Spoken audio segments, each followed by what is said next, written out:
Attention, stations on the network. Our broadcast will begin in 1 minute from my mark. In 5, 4, 3, 2, 1, mark. That was your 1 minute time check, stations.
On the Hawkeye Sports Network from Learfield. Live from the Watermill Kitchen and Bar inside the Hyatt Regency in Coralville. This is Hawk Talk with Jensen. Presented by Oak Knoll Retirement Community. Also brought to you by 988. There is hope with a 988 Lifeline. Call or text 988 for free, 24/7. Bud Light, easy to drink, easy to enjoy. Honda, to see how Honda crushes the competition, see your local Central Midwest Honda dealer. Honda gets the Midwest. Oak Knoll, an active life care community powered by the University of Iowa Energy Collaborative, empowering Hawkeyes to do energy right. University of Iowa Healthcare, changing medicine, changing lives. U.S. Bank, proud to support Iowa basketball. U.S. Bank, equal housing lender, member FDIC. And by Wimmer's Meats, the official hot dog of the Hawkeyes. Here is your host, Rob Brooks.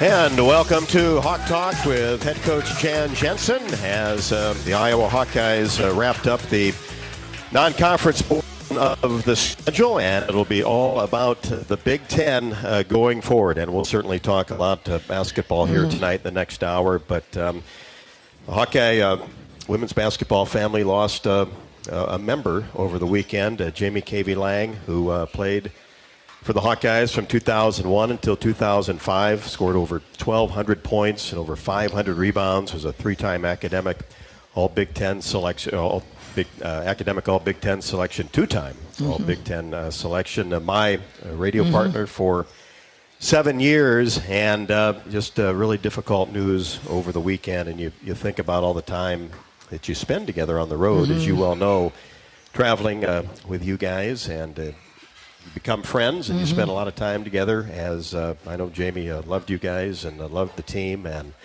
I know you loved them right back. And it was a great relationship and a tough weekend. Yeah, it's been a really tough road since she got such a difficult diagnosis.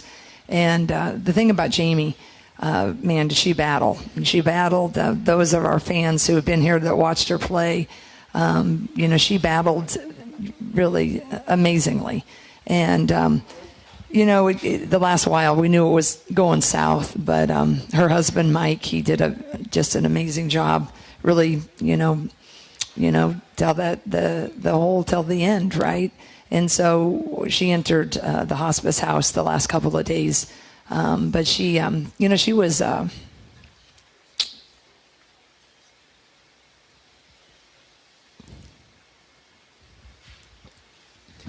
she was our, well, that just shows you how much you meant to her. She was our first recruiting class, actually. So Lisa and I and Jenny, we got hired in April, and we'd been recruiting Jamie a little bit when we were at Drake. But I remember sitting in their home in Mechanicsville, Iowa, and the first sell job is we had to sell Jamie that she could play at this level. And those big eyes, I'll never forget it, so earnest. And I said, I'm pretty sure if you work, pretty hard, you can become pretty good. And the rest was history. She became an all Big Ten post player. But I think the thing about Jamie is, she just personified joy and fun. And she got the most out of her talent. She was, it was blue collar. It wasn't real smooth. It wasn't always real, delicate. But boy, her crossover was one of the earliest crossovers that became really pretty hard to stop. But she was so selfless. Last night I just got lost in social media, and I try to stay off of it, especially now the head coach. Lord have mercy. Yeah, you be careful it wasn't out there, great, right? but I tell you what, I'm never getting back to you. I'll post like crazy, but if you know me, you know me. But seriously, it just the ever overriding theme: love, fun, joy, fun poured into me. She made me better at this. She was great, and just a bright light lost, a very bright light lost. Yeah, and I go back when I obviously knew of her playing career, doing some TV games back there, and then really getting to know her. You're exactly right. You immediately had a relationship with her because she was just that type of person, and then you never know how long, with a young family and everything, are you going to do this? We're going to be together for a year on the radio, 2 years, and she really grew into the job and really enjoyed it because it's not easy. Young family, husband really at home, and all the travel. Yeah, and I thought, the thing with Jamie, what she might have lacked in technical training, is that genuine spirit and true excitement. And that's who she was. And that's what I loved. I've been hearing some of the calls, on the radio, and certainly, we use your voice too, Rob, which is great. The videos with our marketing department sends out. But I think that love and that pride of being a Hawk, and our players, Lisa and I'm sure we've been getting texts today about how much they enjoyed her and how she made them feel. But I know with you, it had to be quite the ride. I mean, because, Jamie was who she was, and I really appreciate it. Jamie was always unapologetically who she was, and it was genuine, and it was so authentic, and just so what's right with the world.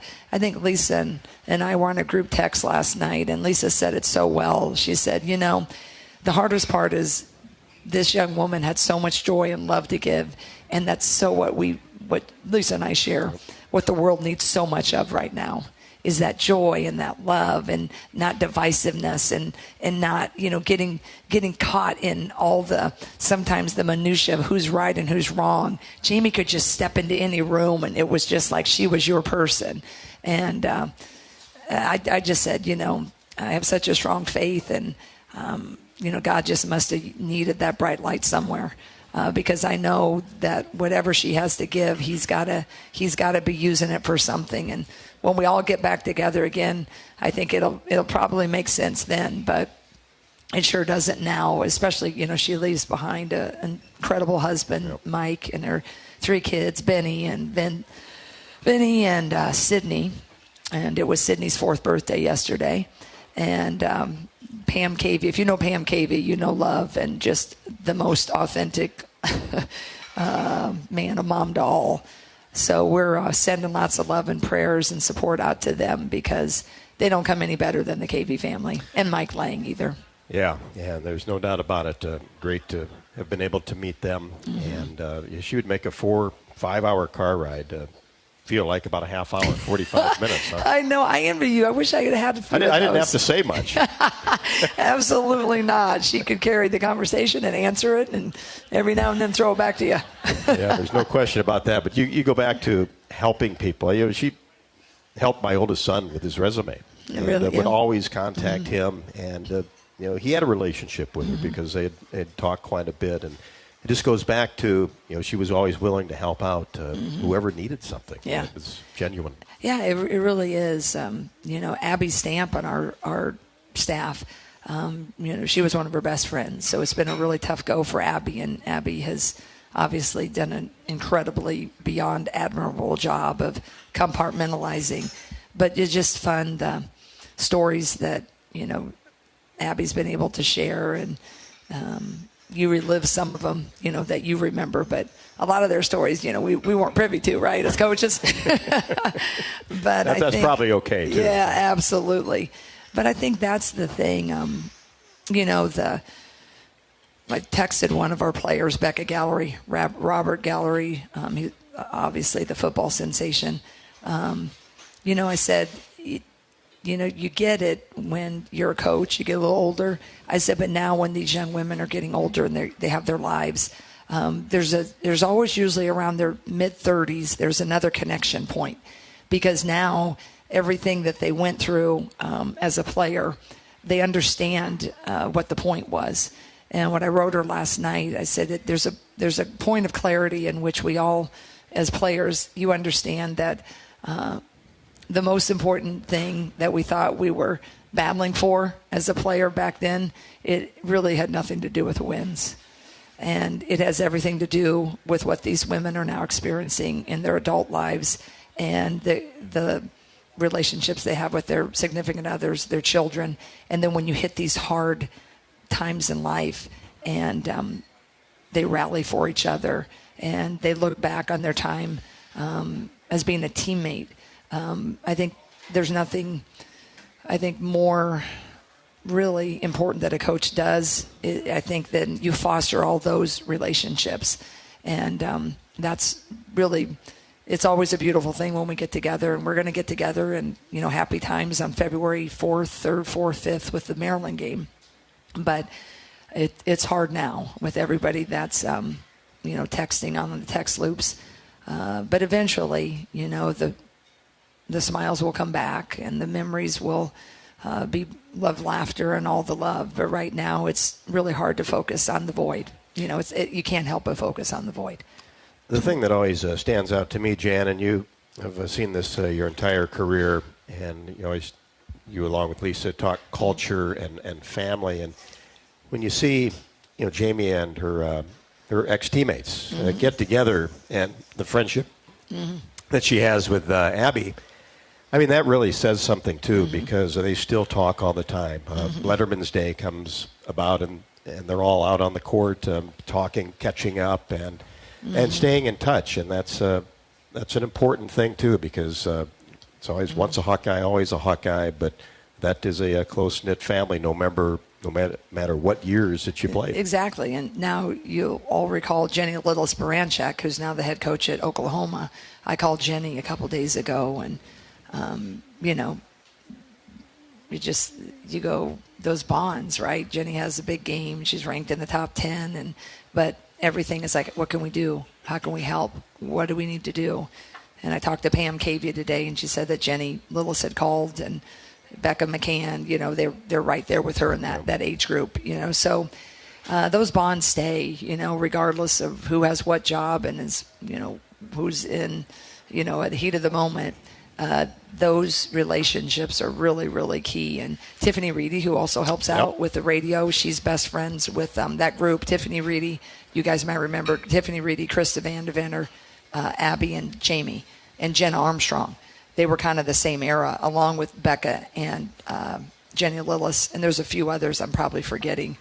But watching them be there for each other is really, really something. And, again, it's awesome when you can win and you can have those bonds. And we've done our share of winning here. But this is what it's about, just the sincerity in all of these women with the high of highs and the low of lows. And they stay strong. They really stay there for each other. And I'm just really grateful. I'm grateful to have been a part of, our Drake programs. I was thinking Drake University and the Drake program lost one of its brightest lights. Will be 2 years ago, or will be in June. Lisa Brinkmeyer Vandeventer, another Hawkeye, a Drake Bulldog great, but an Iowa great. Jamie Cavey was one of the best in the state, chose to stay in the state. We got her to stay here. And both of those women are kind of larger of life in each of their programs. And that's the interesting thing to me.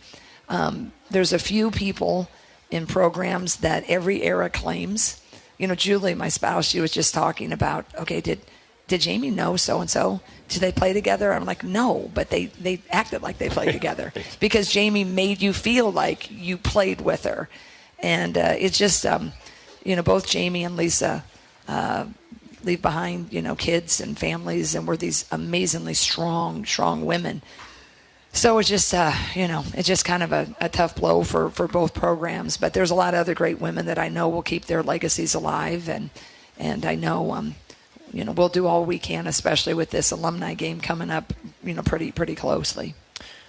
Well, our Corey Sheets, is our Hawkeye Radio Network's director of broadcast, put together a tribute with Jamie's enthusiastic calls and some of the more memorable moments in Hawkeye history.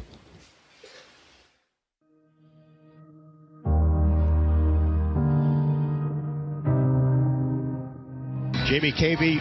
Lang will join me for all the broadcasts this year. And Jamie, welcome aboard. We're going to have a lot of fun. I think so. I think it'll be quite a bit of fun. It'll be some learning for me on my part, but good thing I have you on my side. You'll be right there. You'll be mid-season form in the middle of the first quarter. Oh, that sounds great. How do I say goodbye to someone who's been with me for my whole damn life? You gave me my name and the color of your eyes. See your face when I look at mine. So how do I say goodbye? Here's Doyle, drives right side, slips a pass to Gusson. Turnaround shot is good.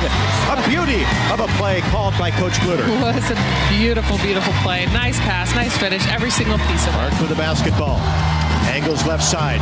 Kicks it into the corner. Gabby Marshall for three. Oh, Marshall!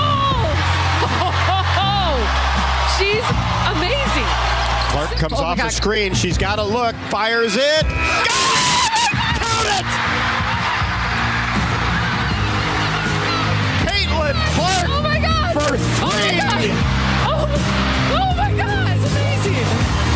Absolutely, positively amazing. And you know what? Though Iowa believed this. They believed this the whole time. They did not doubt it. The Hawks and LSU Sunday afternoon for the national championship. Iowa Hawkeyes are going to the national championship game. This is real. Scoops a pass to Clark. Logo three. Oh! Got it. 22 is now number 1. Caitlin Clark is the NCAA's all-time scoring leader in women's basketball history. What other way to do it? Oh, man. What an accomplishment. And what an amazing moment that we get to be a part of, and everybody in this crowd gets to be a part of. Everybody watching it gets to be a part of it. A championship Sunday afternoon at the Target Center, better known as Carver North. Carver North, man, it was roaring today. Setting attendance records left and right. That's what Hawkeye fans do. So how do I say goodbye? I'm Jamie K.V. Lang. This is the Hawkeye Radio Network.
Visit our website at oaknall.com to learn more. We are a proud sponsor of Hawkeye Athletics. Go Hawks! Hawk fans, stop in and visit the newly renovated guest rooms at Hyatt Regency Coralville Hotel and Conference Center, located in the heart of Iowa River Landing. Stay within walking distance of Extreme Arena, home of the Hawkeye volleyball team, as well as great restaurants, shopping, and scenic walking trails along the Iowa River. Hyatt Regency Coralville is also the home of Hawk Talk with Jan Jensen and Fran McCaffrey. Come together at Hyatt Regency Coralville, where everything you need is right here.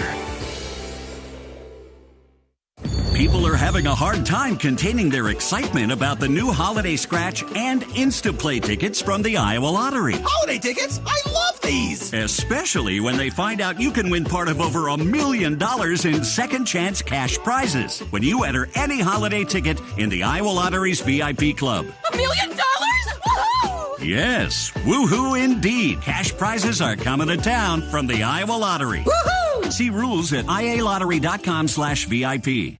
Quinn Schulte, I play safety here at the University of Iowa. On the field, I stop the run, I make the tackle, and I get interceptions. Rosmer to throw, has time. Yes, it's deflected, intercepted again by Quinn Schulte. He's running the other way at the 40-yard line. Hawks have another turnover. We're going to slam the lid, hopefully, down. Here's an interception. That'll do it. And it's Quinn Schulte. And down there, the Hawkeyes will have first and goal. Off the field, I help my body's defense by choosing vaccines that are right for me. Ask your doctor or healthcare provider which vaccines are right for you. A message from Iowa HHS. Hello, Iowa. Here's a promise. Wherever you are in this great state, University of Iowa Healthcare is here for you, even if you never walk through our doors. Educating, caring, leading research, sharing our expertise with all. Because we believe that UI Healthcare is here to make all of Iowa better. UI Healthcare, changing medicine, changing lives. Visit uihealthcare.org.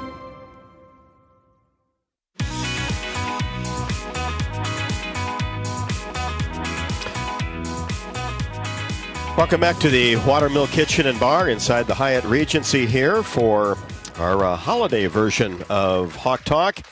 And hope you enjoyed that tribute to Jamie. There's many more calls like that, and those were some of the top moments for the top games. And speaking of top games, it was not easy for the Hawkeyes against UNI to get that big sweep. And now Iowa has defeated Drake, Iowa State, and Northern Iowa all in the same season 12 times since 2000. You think about how we've talked all the great basketball that has been played in this state, especially the last several decades, to be able to accomplish that. And then 9 straight against in-state foes. Mm-hmm. I'll tell you what. And your record's perfect.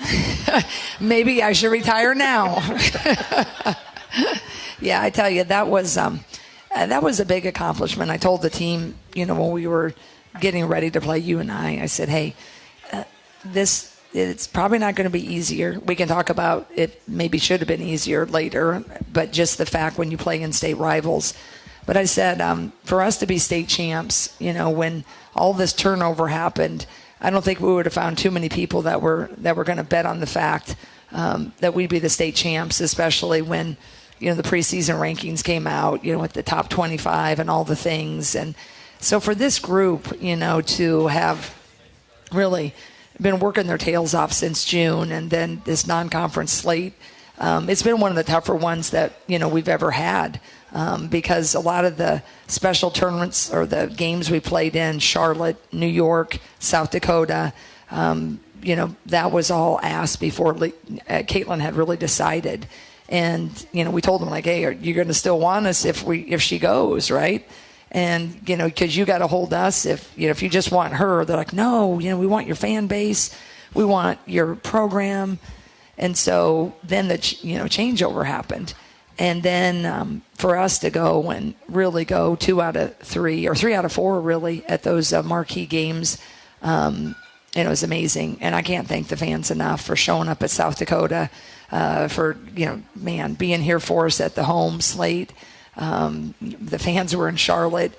We had a great amount of fans in New York City. So everything that they liked about us pre-Caitlin, it was, pre-Caitlin leaving, it happened still. And I couldn't have been more grateful or more proud. So for us to become state champs, that was a moment. And it was certainly a moment none of us in that locker room will forget. And certainly I won't in my first year as a head.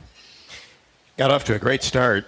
23-12 after one quarter, and got some really good help from the bench. But you knew that Northern Iowa would make a run, and they certainly did in the third and fourth quarters. And as we've talked before, you know all these players, especially the ones that are from the state of Iowa, competed against them for years. And Iowa's players, they know Drake's players and Iowa State's and UNI's. So probably not a ton of secrets out there. But boy, did Maya McDermott and Kaba Laube really get going there in the third. You know that they did, and I felt it when we probably a little bit halfway through that second quarter, the media timeout. I really wasn't liking how I was feeling about it. They were getting a little bit too confident, and I just know those kids, and I watched them. We've recruited them, and I was concerned about that. And then we talked about it at halftime, and then when we came out, we just didn't separate and did the opposite. They had 14 points in the first 3.5 minutes, and then it was a game, right? So, I was proud that we held on, but they do so much stuff. They do dribble handoffs, they do ball screens, and they do a flip pass. And sometimes you have to emergency switch all that. And when you switch it, you get a lot of unique matchups on McDermott, on Laube, and, so they just got hot. And so we could have done some things differently. Of course, there's some things I wish I would have tried differently. But I do think that sometimes when you just fault your own self and don't give credit where credit is due, I think that's a little bit arrogant, because I think Maya McDermott is an unbelievable scorer, and I think Laube is one of the greatest shooters that the state's ever produced. And we should have done better calming them, but I think they had a really, really nice 2.5 quarters. Tegan Mulaney came in the first half and really gave you a boost, ended up with 9 points and played almost 11 minutes, and she got off to a really great start this year, and then probably hasn't seen as many minutes as she did against UNI, but boy, did she produce. Gave you a boost. Yeah, I was really happy to see Tegan play a little bit better, a little bit more confidently, contributed a little bit more. Hopefully she went home in the holiday break and felt, a little bit more confident. But it's always about matchups. I know we all like our freshman class, and we all have opinions on who should play more and why. But, all the days in practice when you see them matching up against our guys and against each other, sometimes in a game we like certain matchups better than we do others. So this was a game where Tegan could come in and we thought contribute, and I think she did really, really nicely. And great to see Taylor McCabe knock down those threes, as you see probably every day in practice. We really do. She's really consistent, and she's, it was a big, huge catalyst and a reason that we won that game. And I thought she did a really good job of holding her own on the defensive end as well.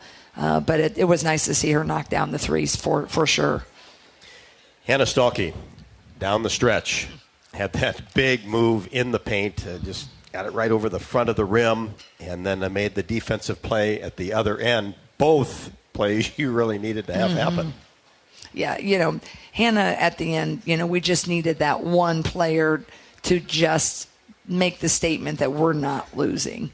And I thought that was a big, growth moment. I think this whole year Hannah has had some major plays. She had a big one against Iowa State, more than a big one, but there was a pivotal play where she powered it up and really gave us that emotion. But I thought down the stretch, it was Hannah. Hannah stepped in and said, you know what, we are not losing. You're not coming in here. You're not taking this game from us, and I'm going to make sure that you're going home, with the loss, right? So I think that's been really great growth to see. I'm hoping that all those moments combined, but I thought this really was Hannah's big moment where she put everybody on her back and said, okay, I got it. Taylor was hitting threes, but Hannah, that segment where she blocked the shot, came down, finished, it was like she was just in that, as the kids say, the beast mode, right? That's a good mode to be in. It is a good mode, absolutely. And how about 7 assists from Hannah? Yeah. I think you'll notice I'm trying to do a little bit more high-low with Addie and Hannah. And I think that could be a really good thing for us moving forward, trying to put it in different plays within our offense. And so that's been nice to see that she's, I think, leaning into that that high-low game as well. And you had to feel like, too, when you talk about matchups, that had the advantage inside. 40 points in the paint. Addie had 18 points on 8 of 10 shooting, but also got the guards into the paint, able to finish. Yeah, I feel like we probably could have taken more advantage of that inside game a little bit, but they were doing a pretty good job with their 1-2-2, making it a little bit harder to throw it in as easily. They were trapping a little bit. But I think that needs to be a focal point of, Addie was 8 for 10. I would like to have seen that number up there a little bit more. But I think as it wore on, we did a little better job kind of figuring that out. So we continue to be a work in progress, but I do think we made some strides that game. They didn't press his full court very much, and they weren't the size of Tennessee and Michigan State, but we handled the few times they did it. Half court, I think we handled it pretty decently. What did we end up with turnovers? 12? Yeah, 26 assists to 12 turnovers. Yeah, and so I think that was, they weren't as aggressive with it and big, but they mixed it up a lot. And so there's two challenges: big, aggressive, really exactly what they're doing every time. That's a big challenge. UNI, they would run some buzz defense. They'd run a 1-2-2. They trap sometimes. They wouldn't trap. Sometimes they play players. Sometimes they go back into the zone. And it can keep you off a bit. I think they've done that really well. I think that's why they only lost to Kansas by 3, only lost to Auburn by 1. And these are big, SEC bodies, Big 12 bodies. And it's, when you have a really short time to prepare, it can throw you a little bit. And I think I'm glad that we handled that with only 12 turnovers. The other teams that played them, I can assure you, they have had more than that. So I think that was a positive. We just let Maya McDermott and Kayla Lowby get really, really confident and really, really hot. And that's when, they did what they need to do as players. I could have tried a couple of other things, and I wish I would have. But, I'm always a better coach when I watch the film. Well, you're probably not the only one, right? And I think, too, where matchups, obviously, you and I missing their big post and Grace Buffelli, being able to go small. Did it against Iowa State, did it against UNI, just a little change of pace, lineup. That's got to bode well going forward as well. Yeah, I think especially in the Valley, because the Valley doesn't have a whole lot of dominant bigs for them. So I think that's going to really show well for them. For us, I think going forward, we've, what do we end up, 10-2, right? And I think we've faced a lot of a majority of what you can face in basketball. Now, Ohio State, they have a different type of pressure, and they come with it hard and a little bit more three-quarters. Other people have been more full court and a little bit three-quarters put in. But I think we've been tested pretty well. I think we've played some small lineups. We've played some big lineups with Audie Crooks. We've handled a lot of it. Could have been a couple possessions here or there. Maybe we're undefeated. But I tell you what, I love our group. I love how they're battling. They come to work every day with a really good attitude. Now, the Big Ten's tough, obviously. I watched the UConn-USC game last night, and I was like, holy buckets. That was quite a game. Can't wait for them, yeah, right? Well, I can wait a few months, a month and a half. What do we got? What's that, February 2nd? Got a month. I got a lot to do before that. Hopefully the players Purdue got a good, and Penn State first and foremost. Hopefully the players got a big workout today, huh? Yep. Back home? Yeah, they were back home. We had a good workout yesterday, and then now they're home, and they'll have, I think, 3.5 days off. And we gave them a little something to do, but I'm certain they'll do it. They're pretty committed. Absolutely. Oaknall's mission is to provide exceptional retirement living and health services through Life Care, a not-for-profit life plan community serving the Iowa City area for 57 years. Oaknall is conveniently located near the University of Iowa.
Big Ten teams in the top 25, with Maryland at number 8, Ohio State at 10, Michigan State, which suffered its first loss of the year, in at 19, and then Michigan 23, and the Hawks 24. But a lot of basketball certainly left to go. Jan, we had a question here in-house just about game prep. You talk about if you only have 1 day or 2 days for an opponent, quick turnarounds versus having a little bit extra time. When do you implement the scouting report? What does that look like? And obviously you've got the coaches scouting weeks in advance on an opponent. Well, we usually have a 2-day prep is what you like. So, like, let's say we're going to play on a Sunday. So Friday, also we play a Thursday night. So then Friday we do, takes about 20, 30 minutes. You give a scouting report. There'll be one coach that's watching. Abby has Purdue coming up. So usually you watch anywhere from 4 to 6 films when you're an assistant. And then you kind of put together, if you will, kind of like a report.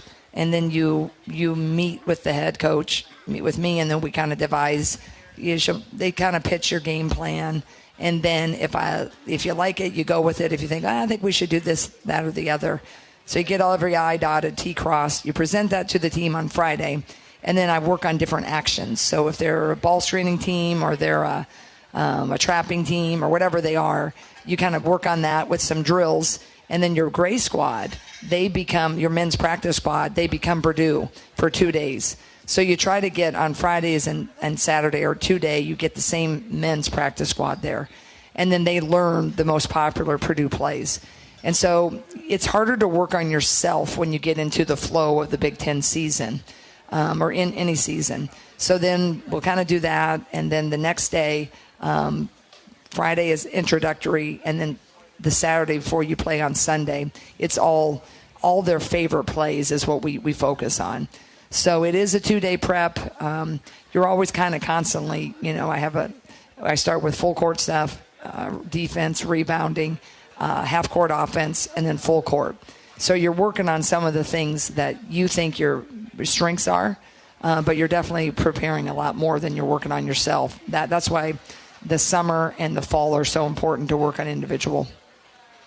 And then you've got like the Big Ten tournament or the NCAA tournament where it's just game after game after game. Yeah, and that's the players really love that. Coaches, we never sleep, right? You're like watching film, and you have about a shoot around to kind of compact in what you usually do in 2 days. But that's where you go a lot on principle, like kind of how you want to handle screens generally, how you want to handle, pressing generally, how you want to handle a zone offense or a zone defense generally. You have your principles, so if you're pretty solid in those, if you don't have to tweak a whole lot, that's helpful. But it's kind of like in life, really. You got to know who you are. If you go into every situation and you're trying to please someone and trying to be this and be this person or that person, I think that authenticity, and I think that's a basketball team, is you kind of, like right now, we want to be pretty solid defensively, and we want to push the ball, and we'd like to, go inside out. That's who we are. That's what we're going to try to do. And so when you get in with those quick preps, you stay true to who you are and make as little concessions to that as possible. And we've done that. I studied under Lisa Bluter. That's been what we've done. And that's what I believe, all the coaches that I've studied, that I think the ones that are most successful do that. You stay true to who you are and tweak what you need to tweak, but don't keep trying to be a this or that type of team. Be who you are. Mike in Sioux City has a question about the transfer portal. Is active in the women's game as it seems to be like in football and men's basketball? Absolutely. I give a portal talk every other day. I mean, when they leave you and they go into their world, you never know what coach is talking to. The AAU coaches get hammered.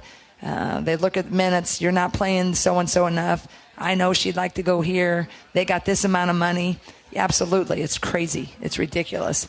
It's hard to hold people's interest and let them feel valued. Because you're trying to make them feel valued for the 6-8 minutes that they get to play. But, man, the portal, the handlers, the agents, social media, people get mad that, they start tweeting that, well, you need to play so-and-so more. They read it, and then they're mad at the coaches and the staffs when they're hopping. The quarterback goes play somewhere else because everybody's hammered at them. And so, yeah, portal's big, and all of it plays in. And I'd say this if I wasn't a coach. I've watched it. I've listened to my coaching buddies all over. And fans a lot of times think they're helping, and boy, you just fan the flame of the portal if you just keep hammering someone to get more and more playing time. So it's definitely prevalent, and I think every coach everywhere is trying to figure out how to just keep coaching and not have to worry about the portal hopping. Even though it's there right in front of you every single day for sure. There. Another emailed question here from Nicholas, and his question is about goals. Do you have kind of set goals going forward? You talk to the team about NCAA tournaments and beyond. He wants to also know that you've done a great job so far, loves the talent of this team, and Merry Christmas. Well, thank you so much. I've studied so much of goal setting in my life, and I've read so many books, and you can do that, slice it up however you want it. If you're going to set goals, there's short-term goals, long-term goals, different ways to do it. To me, it's a year-by-year basis. We have an ultimate understanding that, we want to be champs and we want to go to the NCAA tournament. So every year it's different how much those goals are delineated and how much they're publicly shared and how much they're talked about each and every day. It used to be before you had social media, you could, talk a little bit more freely about all those goals. But I've learned the more you say what you're going to do, all it does is open yourself up. And it's not so much me, but it's like the pressure that these young kids are on. It's like, let's say a coach says, oh, gosh, I want to go and I want to play in a New Year's Day football bowl. Okay, you lose your first 2 games, right? And someone's going to remember that the coach at that opening press conference said that was one of their goals. And all of a sudden, oh, my gosh, they're never going to play in the New Year's Day goal. That coach will be lucky. So I keep my goals in-house. I keep the conversations close. And if there's a breach, there's a breach. But I said in my opening press conference, what I am clear on, I'm chasing greatness. And everybody in this room, you can define whatever you think greatness is. I know every year what my greatness is and what we're chasing. So that's just how I've watched this social media unfold. And it's better not to go public with it because it just you can't win for losing half the time. A good decision, Coach. No doubt about that. Hey, won't have any Hawk Talk next week as, of course, the Hawkeyes are heading to the Music City Bowl, and the Hawkeye Radio Network has you covered thanks to 988 Lifeline. You can catch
proud sponsor of Hawkeye Athletics. When it comes to your health, you need the full picture. That means the right diagnosis and the right treatment right from the start. University of Iowa Healthcare is changing medicine and changing lives. Learn more at uihc.org.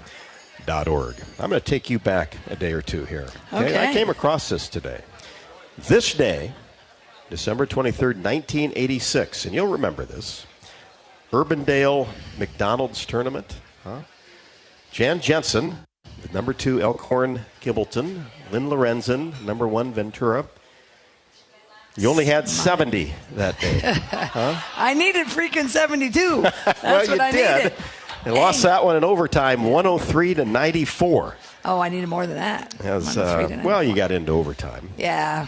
But you guys held Lynn to 68 that night. I know. That's pretty good. I know. Wasn't she the nation's leading scorer? Right, you beat her. You beat her. Well, you know what? It was a kid. We were up by 2. And it was Lynn and myself, 6-on-6, back and forth. It's one of the best games I ever played in. 2 of the best games I ever played in. I'm thankful that my mother raised me well. I can say they were 2 of the very best, and I lost both of them. But it was a kid named Smiley. Mm-hmm. We had the lead. It's going down, click, click, click, going down. And this kid that no one ever knew about, she scores a 12-footer from the baseline to take it to overtime. And it just took the wind out of our sails. And then that overtime, Ventura just took it. But it was packed at Urbandale. It was wall-to-wall people, a lot of media there, national media, because the 2 big scorers. But that was a heck of a game. Good memories, huh? It was good memories. It could have been a great memory, but it's a good memory. They're always great when you win them. Spoken like a great player and a coach. Had 70. Needed 72. Absolutely. If I had 72 in regulation, it would have been a great memory. Good memory, not a great memory. That's I like right. that. Yeah. Well, Coach, question here from Twitter as we wrap up here. As Brandon wants to know what kind of the biggest surprise has been for you since the start of the season. Oh, that's a good question. I think the biggest surprise is the fact that every night it's usually a different kid. Taylor McCabe was the hero the other night. Aaliyah Guyton was the hero against Iowa State. I need Hannah Stalkey to keep being Hannah Hawkey, right? She just needs to keep being that, right? And Lucy, needs to be, keep knowing our system. But I love the fact that for the most part, this team is holding. The only time it's hard when they get down, they don't, feel underconfident, they don't get in. But what's nice is they can see that every now and then it's someone else, and I think that gives them hope. But I think that's been just a pleasant surprise, and I think I'm just surprised. I'm grateful, but I think, just the fan support that continues to stick with us. I don't know if that's a surprise, but I think when you're taking over something that's sometimes seemingly so big and you love it so much and you want to do so well that the people that, sometimes when I'm in my head, I just feel like people just show up for you.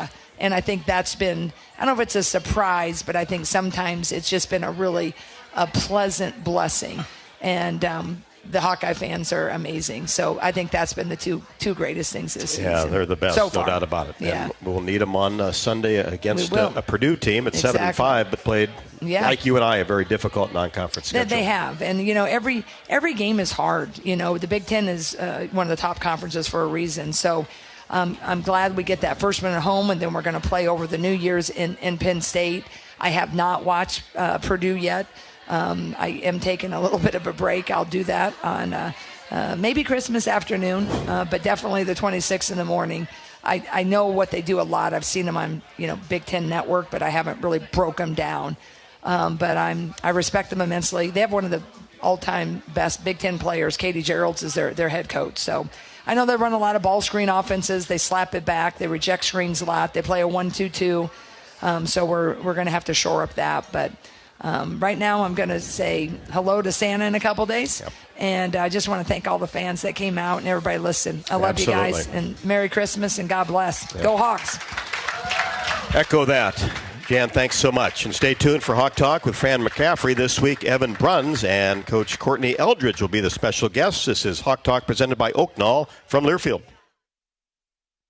At Mid-American Energy, our 1.6 million customers depend on our energy 24/7. That's why we work 24/7 to deliver the safe, reliable energy you need. To keep our 99.9% reliability record, we're enhancing our technology, improving resiliency, and investing in critical infrastructure. We're generating power from all available resources to cover any increases in demand. And we're innovating to ensure you always have the energy you need.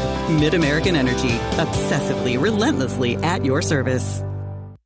You might think Iowa grows corn, but the truth is, corn grows Iowa. Corn can even fuel your drive to watch the Hawkeyes play when you choose Unleaded 88. It's a fuel that's cheaper, cleaner, and greener. Plus, it's homegrown, making Unleaded 88 the clear choice at the pump and totally worth the hype. So as you head to cheer on the Hawkeyes this season, don't just fuel up.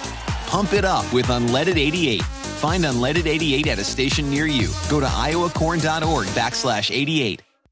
People are having a hard time containing their excitement about the new Holiday Scratch and Instaplay tickets from the Iowa Lottery. Holiday tickets? I love these! Especially when they find out you can win part of over $1 million in second chance cash prizes when you enter any holiday ticket in the Iowa Lottery's VIP Club. $1 million? Woohoo! Yes, woohoo indeed. Cash prizes are coming to town from the Iowa Lottery. Woohoo! See rules at ialottery.com/VIP. Not all internet is created equal. It's a lot like choosing a quarterback. Technically, you could sign up any new rookie provider on the block, but the success of every device in your home depends on it. Will they perform in the clutch, or will they buffer under pressure? Extreme provides the speed you need with a 100% gigabit technology network and amplified Wi-Fi. And unlike signing a quarterback, Extreme Internet requires no contracts. There's only one pick to lead your team. It's Extreme, powered by Mediacom. If you or someone you know is having thoughts of suicide, experiencing a mental health or substance use crisis, 988 provides the direct connection to free, confidential, and compassionate support. When you call, text, or chat 988, you'll be quickly connected to trained crisis counselors who will listen to your concerns, provide support, and connect you to additional resources if needed. There is hope. You are not alone. For 24/7 support, call or text 988 or chat 988lifeline.org. A message from Iowa HHS. Our mission at Oak Knoll is to provide exceptional retirement living and health services through Life Care. I'm Steve Rowe, CEO. We are a not-for-profit life plan community and have served the Iowa City area for 58 years. Oak Knoll is located near the University of Iowa hospitals and clinics, Kinnick Stadium, Carver Hawkeye Arena, Hancher Auditorium, and downtown Iowa City. Visit our website at oakknoll.com to learn more. We are a proud sponsor of Hawkeye Athletics. Go Hawks! Live from the Watermill Kitchen and Bar inside the Hyatt Regency in Coralville, this has been Hawk Talk with Jan Jensen, presented by Oak Knoll Retirement Community. Also brought to you by 988. There is hope with a 988 lifeline. Call or text 988 for free, 24/7. Bud Light, easy to drink, easy to enjoy. Honda. To see how Honda crushes the competition, see your Central Midwest Honda dealer. Honda gets the Midwest. Powered by the University of Iowa Energy Collaborative, empowering Hawkeyes to do energy right. Oak Knoll, an active life care community. University of Iowa Healthcare, changing medicine, changing lives. U.S. Bank, proud to support Iowa basketball. U.S. Bank, equal housing lender, member FDIC. And by Wimmer's Meats, the official hot dog of the Hawkeyes. The preceding has been a Learfield presentation on the Hawkeye Sports Network.